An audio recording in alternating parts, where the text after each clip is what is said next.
The Red Sox didn't make any big moves at the trade deadline, but I'll tell you why this is not necessarily a bad thing if you're a Red Sox fan. Hey everybody, it's Paulie. Welcome back to This Week in Red, where we're talking all things Red Sox and Major League Baseball. In assessing how the Red Sox did at the Major League Baseball trade deadline, I can honestly say that I was pretty impressed with the Red Sox lack of activity at the deadline. You know, at 51-51, this team's a 500 team, and we're still, as Red Sox fans, not really sure if they're really going to make a run for a playoff spot. So having said all that, I think the Red Sox made the right move at the trade deadline. Namely, they made one minor deal. Ben Cherington brought in left-handed reliever Craig Breslow from the Arizona Diamondbacks, trading what are essentially two spare parts. Matt Albers, even though I know he pitched well, and outfielder Scott Podsednik. I don't think either of these players figured to be Red Sox again in 2013.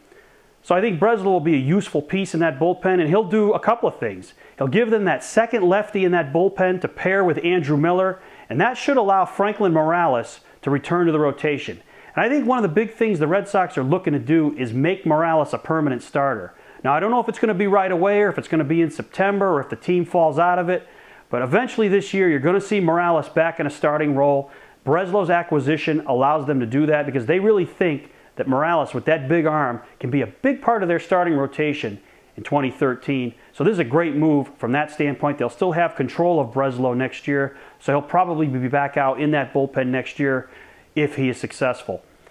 And, you know, I think the biggest thing is Ben Cherington proved that he will not make a stupid trade just for the sake of making a trade. He did not go out there and acquire a big player for prospects. He held on to all his prospects, and that is very important.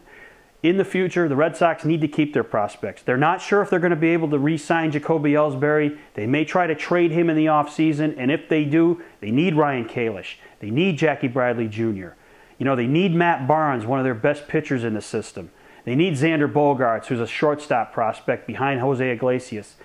And Cherington showed that he could hold his cards close to the vest. He wasn't going to be overly influenced by Larry Lucchino, and he showed that he probably does have the makeup to be the Red Sox GM. He did not make any rash decisions, and I think that's nothing but a positive if you're a Red Sox fan. You have to like the fact the Red Sox were calculated and didn't make any big moves under pressure. Now, they still could make moves because you could still trade players until August 31st. The only difference is they now have to pass through waivers.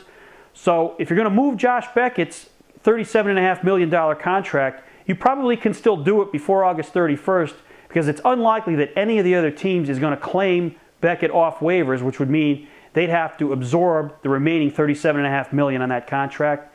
I don't know if he's going to be traded. I don't know if he should be traded, but that possibility now still exists because you can still move players until August 31st, and I don't think Beckett's contract will be one of those that's claimed by another team.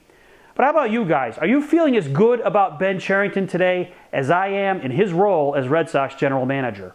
Thanks for watching. Don't forget to subscribe and tell all your friends about This Week in Red.